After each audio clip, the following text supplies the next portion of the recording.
Okay, so you want to build a pharaoh's tomb. You picture the scale of it. Not a pile of blocks in the open desert. A corridor driven 100 meters straight down into the limestone of a hidden valley.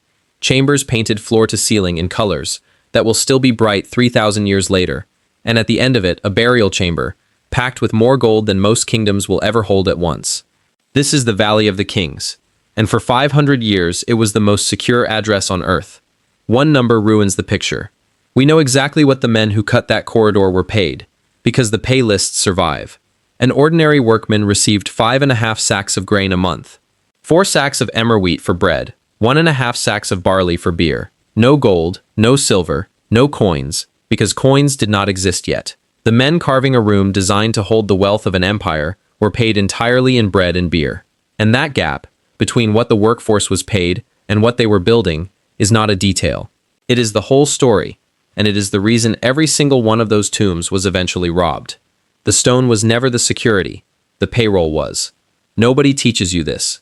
You can go through 12 years of school and never learn that we still have the payroll of the men who cut those tombs.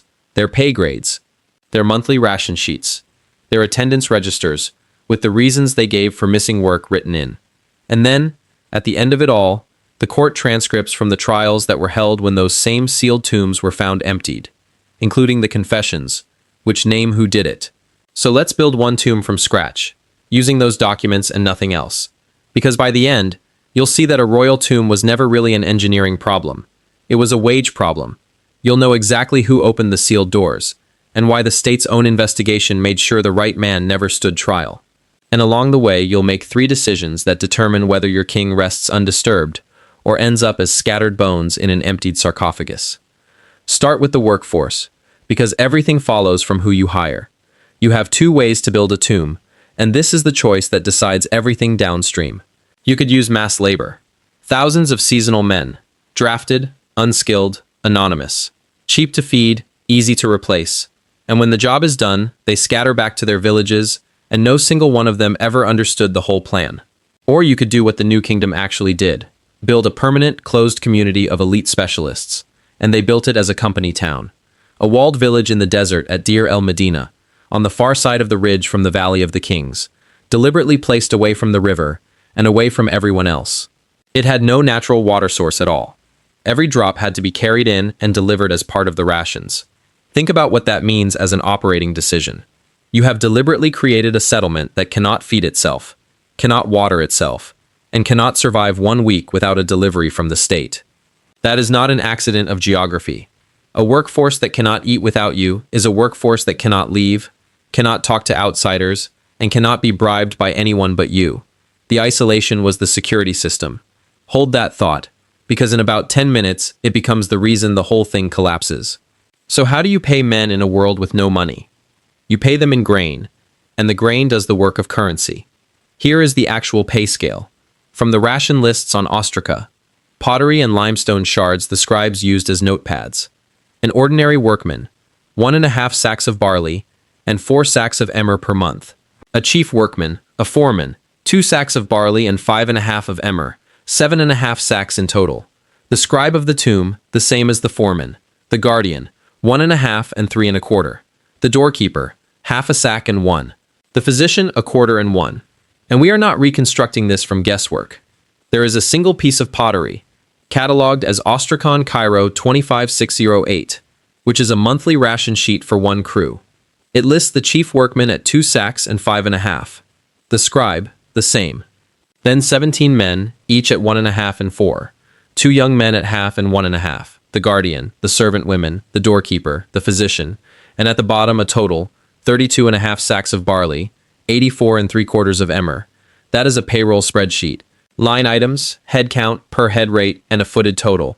Written on a broken pot 3,000 years ago and still legible. A sack, a car, was about 77 liters. So the spread from the doorkeeper at the bottom to the foreman at the top is roughly 5 to 1, and it is all denominated in food. Now, is 5.5 sacks a lot? It sounds like almost nothing until you convert it properly. That works out to around 13 liters of grain a day, and 13 liters a day does not feed 1 man. It feeds a household of close to 10 people. These were not personal wages. They were family wages. A single ration line supported an entire household. and a crew of about 20 ration holders meant a village of 200 mouths. And there is one detail in those records that should stop you cold, because it tells you these people knew exactly what they were doing administratively. The payment was made on the 28th day of the month, for the month ahead, authorized by the vizier, drawn by the royal scribe from the king's own granary, paid monthly, paid in advance, paid on a fixed date, from a central authority, against a written authorization, into a documented pay scale with grades. That is a payroll system, in the 13th century BC. Now, staff the crew, because the org chart is one of the best documented in the ancient world. One team looks like this: 17 workmen, 1 foreman, 1 scribe, 1 guardian, 2 young men in training, 1 or 2 servant women for grinding grain, a doorkeeper, and a physician. 2 teams like that worked the tomb. For a major project, the necropolis under Ramesses IV, for instance, the ration deliveries indicate a workforce of 60 and up to 120 when 2 villages were mobilized.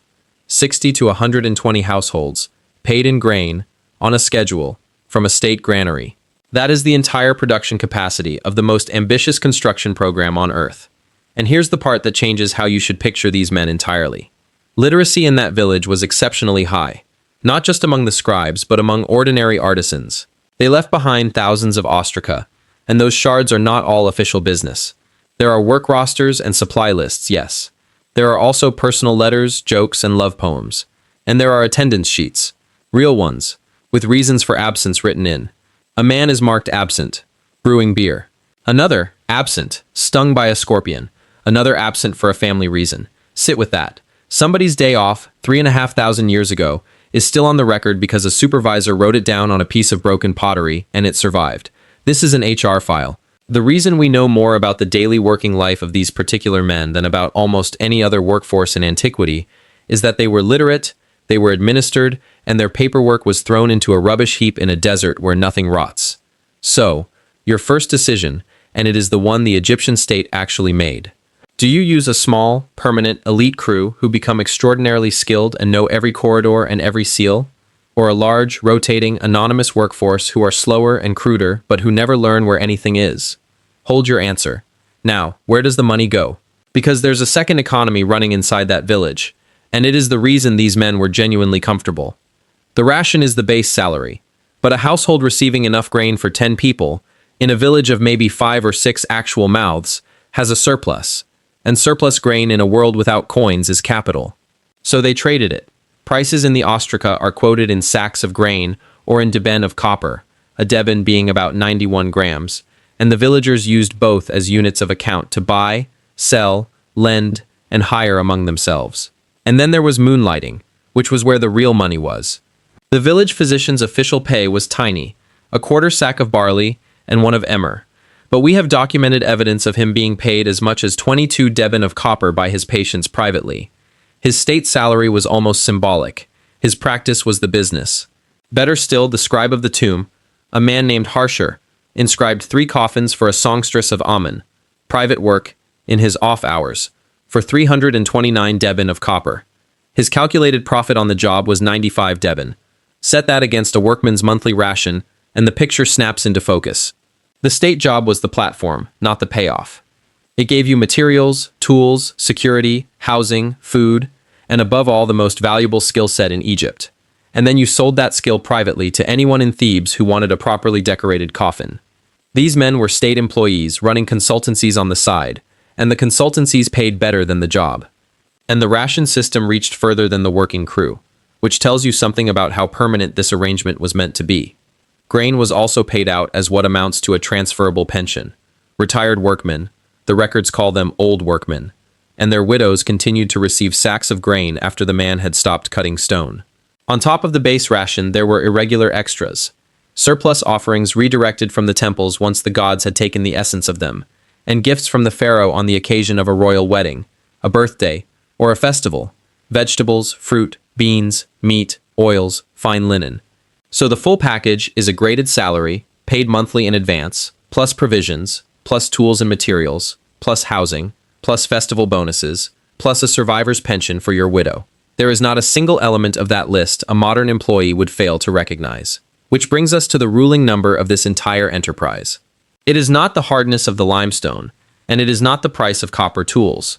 It is the reliability of the grain delivery. Because everything in this system, the skill, the secrecy, the loyalty, the isolation, the whole beautiful security architecture, rests on one recurring monthly event, a convoy of grain arriving from the king's granary on schedule. There is no local harvest. There is no other employer.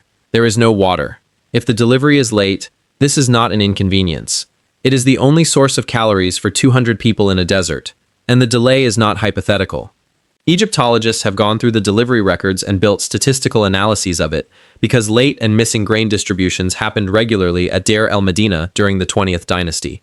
It became a chronic feature of the system. The expensive part was never carving the tomb. The expensive part is feeding the only people who know how. So here is your second decision, and it was faced for real.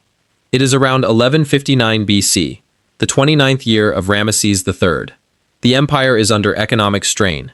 There is corruption in the administration, and the grain shipments have stopped arriving. Your workforce is not being paid, which in this system means your workforce is not eating. You are the authority. The granaries are in fact close to empty. Do you tell them the truth and admit the state cannot pay, or do you give them part of what you owe and hope the shortfall closes next month? Answer before you hear it, because what happened next is one of the most remarkable events in labor history. The workmen downed their tools and walked out. They left the tomb, marched out of the village, and staged what is, as far as we know, the first recorded labor strike anywhere in human history. And the detail that makes it extraordinary is what happened when it continued. They struck a second time, and this time they explicitly reframed their own grievance. They stated that the strike was no longer about hunger. It was that the failure to deliver their rations was evil, disorder, a violation of the proper order of things, and that this in itself was justification for stopping work. Read what they just did. They moved from "we are hungry" to "you have broken the agreement," and breaking the agreement is itself wrong. That is a claim about the legitimacy of an employment relationship, argued 3,000 years before anyone wrote a labor law. The vizier came in person. He gave them half their rations, and he appealed to them to understand that the pharaoh's granaries were effectively empty. On the second day of the 9th month, they received only 2 measures of their emmer for the entire month, and the strikes continued. That is the answer to your second decision, delivered by the actual state. They paid half and pleaded. It bought time. It did not fix anything, and the ration failures went on for decades. Now the trapdoor. And this is the part where the whole design turns inside out. Remember your first decision. The small elite permanent crew, sealed in a village, dependent on you for food. Now hold it against a state that can no longer reliably deliver that food. You have created a closed community of highly skilled specialists who know the exact location of every tomb, the layout of every corridor, the position of every sealed door, and the specific technique required to get through it. And you have stopped being able to feed them. There is only one asset within reach of a hungry man in that valley. By the end of the New Kingdom, the royal tombs were being systematically plundered, and we know the details because the court transcripts survive. The Abbott Papyrus, Papyrus Leopold II, British Museum Papyrus 1052, Papyrus Mayer A and B. They were collected and translated by the Egyptologist T. Eric Peat in his study of the great tomb robberies of the 20th dynasty. They contain depositions, confessions, the tombs that were hit, the objects taken, the bribes paid, and evidence of a fencing network running north as far as Memphis. And here is the finding that should be the headline of this entire episode. According to those papyri, most of the individuals involved in the robberies appear to have been members of the community of royal necropolis workers at Deir el-Medina, along with associates scattered through the other communities of western Thebes. The tombs were robbed by the people who built them. One of those documents makes it almost unbearably concrete. Papyrus Mayer B, now in Liverpool, is a fragment of a confession, 14 surviving lines of hieratic, recording thefts from the tomb of Ramesses VI. That tomb is number 9 in the Valley of the Kings. It sits directly beside tomb 62, which is Tutankhamun's, and which survived largely intact only because the debris thrown out while cutting Ramesses VI's tomb happened to bury its entrance. So the two tombs are neighbors, and the difference between the one we opened in 1922 to a room full of gold and the one that was stripped in antiquity comes down to which entrance a hungry workman could still find. The suspects rounded up in one investigation were 2 carpenters and 3 masons, tomb builders, plus a farmer and a water carrier. And when the inspectors under the vizier's orders went through the royal tombs in year 17 of Ramesses IX, They recorded what they found: intact seals on some burials, and in others, melted resin where torches had been used to soften and break the seals, emptied sarcophagi, and the scattered remains of kings. There is your security failure, and it is not a failure of stone. Every physical measure worked exactly as designed.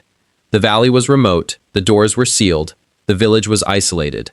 The measure that failed was the payroll, and the moment it failed, the isolation that had protected the tombs became the thing that guaranteed they would be opened, because the only people close enough to eat were the only people who knew how to get in. We would call this an insider threat. The greatest risk to any secure facility is not the stranger outside, it is the cleared, trained, unpaid specialist who built it. Which brings you to the third decision, and it is the ugliest one. The robberies have been discovered. Pacer, the mayor of eastern Thebes, publicly accuses Pharaoh, the mayor of western Thebes, the man directly responsible for protecting the necropolis, of either being involved or being criminally negligent.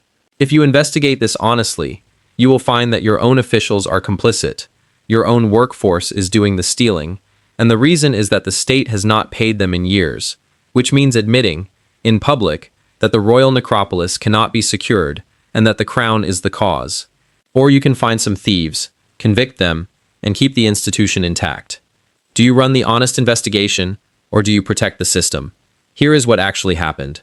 The vizier ordered an investigation and appointed Pharaoh, the accused man, to head the commission investigating himself. The people of Deir el-Medina regarded the inquiry as corrupt. 17 workmen from nearby temples were convicted and executed. Pharaoh was never charged, for want of clear evidence, and continued in office. Pacer, the man who had raised the alarm, vanishes from the historical record entirely.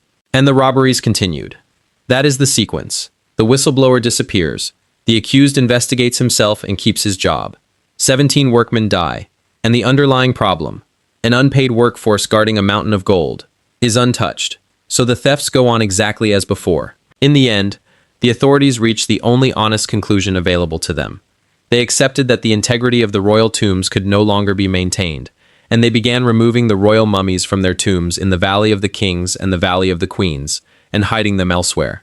Read that as a business outcome. After 500 years of the most expensive construction program in the ancient world, the state's final decision was to evacuate the product from the facility, because it could no longer afford the staff required to protect it. Now run the two versions of this operation. The version that works. The Nile flood is good, the granaries are full, the convoy arrives on the 28th like clockwork. Your crew of 60 is fed, housed, watered, supplied with copper tools and pigment. They are the best carvers and painters on earth. They train their sons into the same trade, and the skill compounds across generations, which is exactly why the tombs of the 19th dynasty are technically magnificent. Absences are logged, disputes are settled locally, the physician and the scribe make good money on the side, and the village is genuinely prosperous. The tomb gets finished, sealed, and stays sealed, because the men who could open it have no reason on earth to want to. The version that doesn't. The empire strains. Grain deliveries slip, then slip further, then stop. Your workforce strikes, twice, and you pay half. The strike ends, but the arrears never really clear, and the delays become chronic for the rest of the dynasty. Meanwhile, the men are still going to work every day inside the richest rooms in the world. Eventually, the arithmetic completes itself. An unpaid specialist, a sealed door he helped build, and a fence in Thebes who will take gold without asking questions. Then the trials, the beatings, the confessions, 17 executions, a corrupt inquiry, and finally a state so defeated that it carries its own kings out of their tombs and hides the bodies. So here is the whole business, in 4 numbers. Cost to open the doors, an entire purpose-built village in a waterless desert, plus 60 to 120 households, provisioned in full, every month, for decades before the tomb is finished, with every liter of water carried in. The number that rules it, the grain convoy, and whether it arrives. A workman's pay was 5.5 sacks a month, delivered on the 28th for the month ahead. When that number slipped, nothing else in the system mattered. Where the money actually is, not the state's salary. The ration was a platform. The village physician earned a quarter sack officially, and up to 22 deben of copper privately. The scribe Harshire cleared 95 deben of profit on 3 coffins in his off hours. Survival odds, for the king, not the workers, effectively 0. Every physical security measure held. The wage system did not, and so the tombs were opened by the men who built them. and the state eventually moved the mummies out, rather than keep trying. So if you do take on the greatest construction project in the ancient world, understand what you are actually buying. You are not buying a tomb. You are buying a permanent, hereditary, closed community of the most skilled men alive, who will know every secret you have, whose loyalty is purchased monthly in bread and beer, and who cannot be replaced. Feed them, and they will build you something that lasts 3,000 years. Miss the delivery, and they will come back in the dark with a torch, melt the seal they set themselves, and carry your king out piece by piece. And if the idea that a security system is really a payroll system just landed for you, that the strongest door in the world is only as strong as the last wage you paid the man who hung it, then you already understand the thread this whole channel pulls. The same idea explains businesses 400 years apart. Subscribe and you'll get the next one.